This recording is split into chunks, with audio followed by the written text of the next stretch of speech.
Today we are taking a dive into the world of breastfeeding, specifically direct breastfeeding, meaning we are primarily nursing our babies from our body, not pumping using a bottle or formula in a bottle. I have 5 pros and 5 cons to share with you. Before we get started, I do want to just first say there's no hard and fast rules on this. You can do formula, you can do breast milk pumped, you can do whatever you want. And you can do combination feeding, of course. I'm just speaking specifically on direct nursing and the pros and the cons that come with taking that route. So this route is going to be most commonly used by a stay-at-home mom or a potentially work-from-home mom. If you are returning to work in an office setting, you are obviously going to be pumping, or formula is going to be your option, of course, as well. I would also like to say we're not debating on nutrition. These are just practical things that come with directly nursing your baby. So let's start off with the pros, and we're going to jump right in on number 1. Number 1 is no washing bottles. Have you ever been to somebody's house who has a newborn baby? If you look around, you might notice there's bottles everywhere. You'll see them on end tables. You'll see them in the kitchen. You'll just see that maybe dirty ones sitting in the sink or maybe clean ones, and they're just all over the countertops on drying racks or towels, and they're just everywhere. Having to wash bottles is, for whatever reason, the worst task. I think that comes with a newborn. I feel like people hate it. I directly nursed my baby like 99% of the time. Nearly 100, but there's a couple exceptions, so I say 99. But we never had bottles in our sink. It was glorious, and that was an amazing pro. Number 2 goes right along with that, and that is no washing pump parts. So if you want baby to get breast milk, but you are bottle feeding, you're going to have the pump to wash and the bottles. I enjoyed not having to wash pump parts. I rarely pumped. I did it on the occasion and ended up sort of not doing it as I continued and realized we weren't using the freezer milk. My third pro to breastfeeding is the pride you feel from doing it.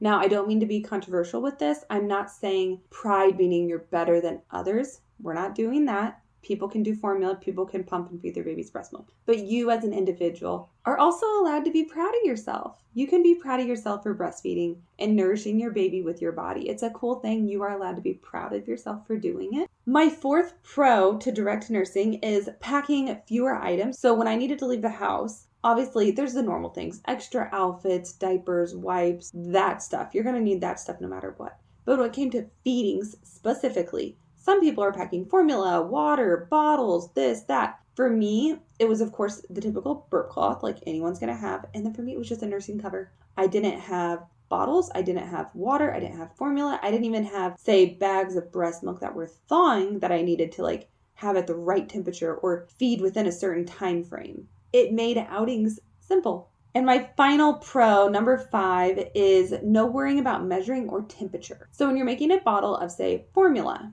how do you know how much to give baby?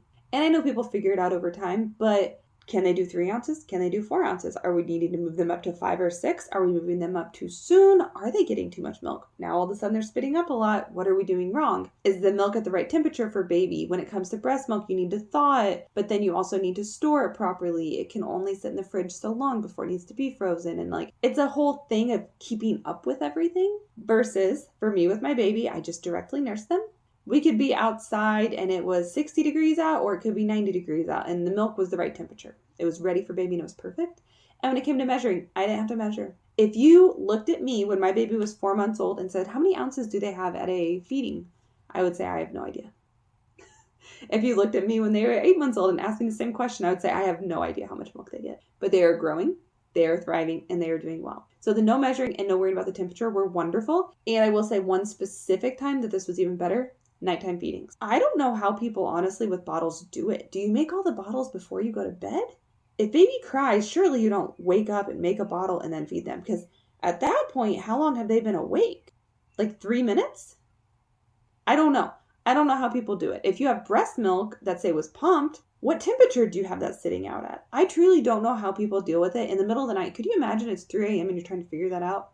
Oh, what I did when my baby cried at night is I got out of bed, walked directly to them, whether they were in the room with me, like when they were fresh newborn, or when they were older and maybe we were in separate rooms. I walked straight to them. We don't have a big house. And I immediately nursed them. They didn't have a lot of time to wake up and get fully, out of their sleep zone. So I could very, very easily nurse my babies, get them back very sleepy, do a quick burp, and put them back down. So nights were not overly difficult for me. Now I will say all the feedings were on me, because my husband could not help with that. So I did take charge on night feedings, obviously, and that was okay. It worked for us and we managed with it. My husband was really great when they were tiny, tiny newborns and they didn't go back down to sleep well. He would often stay up about an hour later than me and sometimes wake up an hour earlier than me to give me a little extra sleep if, say, baby just needed to be held or cuddled. Now, when it did come to actual feedings, again, that was on me. So we made it work and figured it out. So those are the 5 pros of directly nursing your baby, and basically just practical pros to breastfeeding. And if you notice, I did not mention nutrition. I'm not saying the breast milk is better for health reasons. Obviously, you can have your opinions on that, but I'm just saying practical wise, these are practical things. So let's transition over into my 5 negatives, cons, or the things I struggled with most when it came to directly nursing my baby. My first con is just never getting a break. It was very hard for me to be away from my baby. I could say run a short errand, like run to the grocery store quickly, or, get out and about when my husband was home with the baby. But I couldn't be gone too long because my baby did need me to come back home. And so it was just really hard for me to truly ever feel like I had a break. I just felt like my body was always on the clock. Number 2, sort of similar track, but it's the complete dependency of my baby on me. Now, obviously, when you have children, they're dependent on you. That's not shocking. But with breastfeeding, it just truly was all on me. My husband cared for our baby and did everything he could, but he could not feed our baby. Neither could grandparents, neither could friends. Like, it truly came down to me, and that dependency was, I don't want to say hard on me because I went into it wanting to be a mother and take care of my children, but I'm an introvert. I like having my alone time in my space, and that just felt like it was gone, to be completely honest. And it was just, again, harder to get those breaks and time away from baby. Number 3 is no good plan for an emergency. With my first child, it worked out. I was fine the whole time. I nursed them, but they did get to the point where they would refuse the bottle. They didn't know how to take a bottle. And then we got to that place with my second as well. Now, when my second child was around 2 months old, I actually had an infection that put me in the hospital. And I had my baby with me part of the time there, but part of the time Dad did have to bring them home. While I was able to nurse them in the hospital, I did. Then I was put on a medication where I couldn't nurse briefly. I was pumping and dumping that milk. I had some milk in the freezer for my husband to use, but we did burn through all that. And then he bought formula, which was totally fine. My baby had some formula. It was okay. This was a 3-day period altogether. But it was difficult for my husband to get our baby to take those bottles. It was stressful for him and very tricky because he just had this constant fear of they're going to reject it. They're going to reject it because with our first one, we grew accustomed to baby has to nurse from mom. And luckily our second one at the time of my infection was only 2 months old. So they were still young enough that they were able to adapt a little bit, and they weren't old enough to completely throw a fit and refuse the bottle. So if they were hungry enough, they ate. And luckily our hospital was about 5 minutes from our home. So my husband was bebopping back and forth. It was really stressful for my husband though. And I think it would have been stressful whether I was direct nursing or not. Having 2 young children and your wife in the hospital is going to be busy. But the fact I was directly nursing made it just like a little bit more stressful on him. We got through it. It worked out fine, but it wasn't the best for an emergency. Number 4 is that your body is still committed. You just went through 9 months of pregnancy where your body wasn't your own. It was weird. It was going through things, and then you had birth, postpartum recovery. Your body's still a disaster in the sense of it's just not itself. It's not normal. Your hormones are just a buzzing and this and that. Then you breastfeed, and directly breastfeeding, it's a long commitment. I stuck with it until my babies were about 14, 15 months old. So I already had 9 months of pregnancy and then about 14, 15 months of breastfeeding. That's a really long commitment of your body not being your own. I knew I was going to give a ton to my children, and I obviously knew they needed me, but I guess in a way I didn't realize how long I was losing my body and my autonomy as a person. And maybe that's me being selfish, but I'm just trying to be honest here. It was tough. I had to wear certain clothing. I had to make sure that it was something I could breastfeed in. I wore nursing bras, which I love them. I'm not saying they were bad. It was just life revolved around breastfeeding a little bit.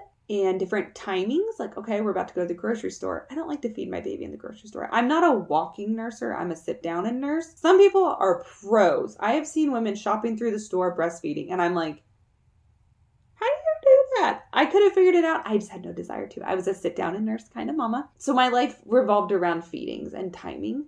And that could get really exhausting. And so I would just say missing having my body be my own. That was a con to directly nursing my babies. The 5th con is the impact it has on other relationships. Now, breastfeeding, of course, is a beautiful thing. It is a beautiful bond with you and your baby in that relationship. But I do want to say, my husband didn't get to feed our babies. And that was a little bit of a bummer. Now, obviously, there's So many other things you can do. Maybe dad does their first solids. Say you do a jar of baby food or something, whatever you do. Maybe dad gets to do that. Maybe mom, you sit back and you say, I nursed them for all these months. You get to do the food introduction. Or I know one thing we did was dad always did bath time when they were newborns, pretty much that first year. He did the bath time. That was his time to bond with baby and have one-on-one time connection because I did all the nursing. So that was a divide and conquer and a give dad special time. Then I will also say when I was nursing our second baby and we had our toddler, it was hard because I had to be on baby duty a lot of the time. So dad spent time with the toddler and it was hard for the toddler with me in the sense that they knew I was prioritizing the baby in a way because I had to feed the baby. So that can be tough. I know another thing is like grandparents not getting to feed the baby. Again, you can spend so much time and love with the child other than just feeding them. Life doesn't revolve around that. But your choice to directly nurse your baby does maybe rob other people of the ability to feed baby and also robs you of the ability to do other things with your time because you are responsible for feeding baby. So just sort of like a different con there. That's kind of I don't know, it's not the worst thing, but a little bit of a different take. So overall, despite these challenges, these 5 cons, I loved breastfeeding. I would do it again in a heartbeat. I would probably take a similar route and I would directly nurse for the most part. Maybe the one thing I would tweak is occasionally pumping and occasionally doing a bottle just for those mental breaks and in case of emergency. But overall, I would do it again. I enjoyed it and I felt like it was a great experience. Not to mention, bonus pro, you can save a whole lot of money on formula. So don't forget that. We loved that one. Now, I do want to say to anybody looking into breastfeeding, I have one very, very important tip, and it is about getting a good latch. You're not going to be successful in breastfeeding unless you can get that latch. That is step 1 and priority number 1. So if you are interested in my sort of like tip or philosophy to help you visualize how to get a good latch with your baby, click the next video coming up now.